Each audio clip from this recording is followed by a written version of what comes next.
Hello hi నేను doctor Varija. ఈరోజు కాసేపు యూనివర్సిటీని పక్కన పెడితే గండికోట ఉత్సవాల గురించి మాట్లాడుకుందాం. గండికోట ఎక్కడుందో తెలుసు కదా, కడప జిల్లా జమ్మలమడుగు దగ్గర.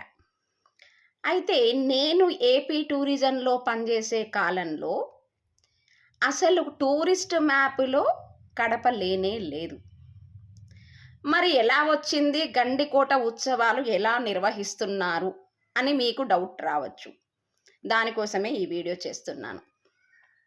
నాకు 2009లో జాబ్ వచ్చిన తర్వాత ఐ థింక్ 10 అనుకుంటా, ఒక 6 మంత్స్ తర్వాత అనుకుంటా, సెక్రటేరియట్లో మీటింగ్ జరుగుతోంది. ఇప్పుడు యాదగిరిగుట్టకు ఉన్న ఇన్ఛార్జ్ ఐఏఎస్ కిషన్ రావు గారు, మిగతా దానికి సంబంధం ఉన్న వాళ్ళు స్వర్ణజిత్ సేన్ గారు, వాళ్ళంతా మీటింగ్ పెట్టుకున్నారు. ఈ టూరిజం ఈవెంట్స్ గురించి క్యాలెండర్ ఒకటేసారి రిలీజ్ చేస్తారు. టూరిజం ఫెస్టివల్స్ ఉంటాయన్నమాట. సో ఆ ఫెస్టివల్స్ గురించి ఇంకా ఏమున్నాయి, కొత్తగా ఎక్కడెక్కడ మనం అవైల్ చేయొచ్చు, ఎక్కడెక్కడ మనం మళ్ళీ డెవలప్ చేయొచ్చు అనే దాని గురించి ఒక మీటింగ్ పెట్టారు సీఎంతో.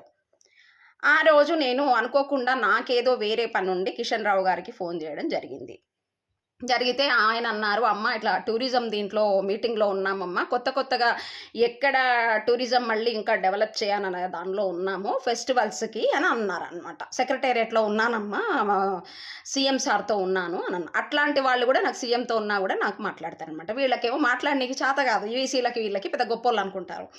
సో అయితే నేను అన్నాను, సార్ మా కడప పెట్టండి సార్, టూరిజం అసలు మ్యాప్లోనే కడప లేదు సార్, ఎందుకు అలాగా చాలా మంచి ప్లేసెస్ ఉన్నాయి ఇక్కడ, ఎందుకు పెట్టారు సార్ మీరు కడపని అంటే, ఏముందమ్మా అక్కడ అసలుకి, ఎవడొస్తాడమ్మా ఫ్యాక్షనిజంకి భయపడి, దేనికమ్మా మీ వరంగల్ పరిస్థితి మ్యాప్లో ఉంటే చూస్తున్నావు కదా, ఎలాగమ్మా ఎవరు వస్తారమ్మా అని అన్నాడు.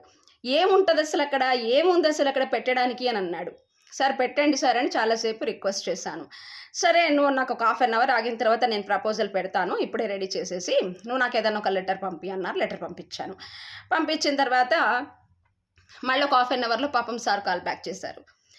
వారిజ సార్ ఒప్పుకున్నారు.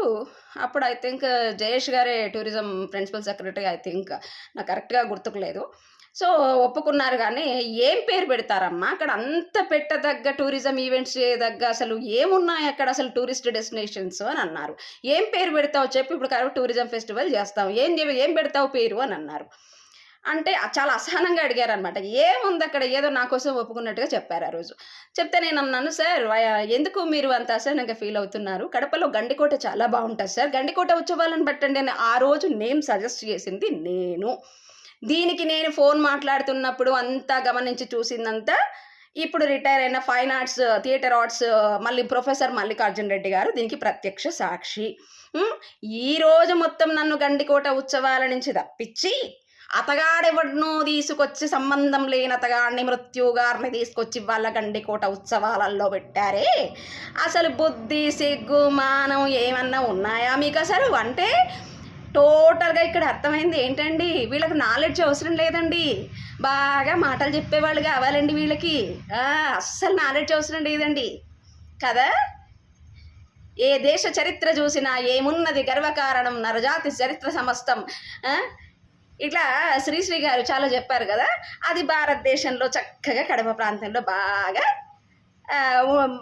దాన్ని ఏమంటారు, పాకిపోయిందండి. శుభ్రంగా వాళ్ళు అవలంబిస్తున్నారండి. వాళ్ళు పిచ్చి అసలు పురాణిక్ లాంగ్వేజ్ అండి అది. అక్కడికి పోయిన తర్వాత నా లాంగ్వేజ్ కూడా తగలబడిందండి. ముందు నాకే అసలు తెలంగాణ లాంగ్వేజ్ రాకుండేది, తెలుగు చక్కగా మాట్లాడలేకపోయేదాన్ని.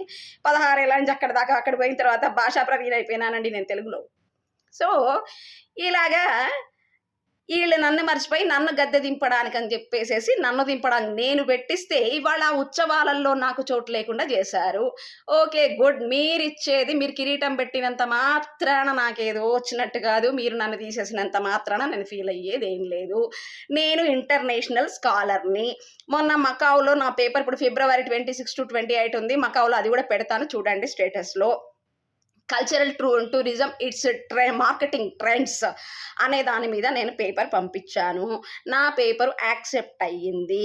ఓకే, నేను ఎక్కడ పేపర్ పంపించినా ఇంతవరకు యాక్సెప్ట్ అవ్వనిదంటూ లేదు. ఇంకోటి చెప్పనా, నేనేం మీలాగా సైన్స్ వాళ్ళలాగా 20,000 3 లక్షలు 4 లక్షలు కట్టి నేను పబ్లిష్ చేసుకోవట్లేదమ్మా.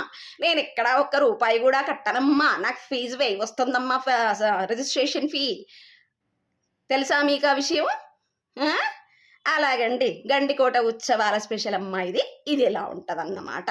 సో దానికి కారకురాలనైనా నన్నే మర్చిపోయారు వాళ్ళు. మన భారతదేశంలో అంతే కదండి, ఏ మంచి పని చేసినా వాడికి సచ్చిన తర్వాత కానీ గుర్తింపు రాదు. బతికున్నప్పుడు ఎవడిస్తాడండి గుర్తింపు? ఎవడు ఇయ్యడు కదా. పాపం మా పివి తాతకే రాలేదు, ఇంకా నేను ఎందుకండి, నేనేమనుకుంటాను, నేనేమి అనుకోను. No problem at all. Okay, thank you.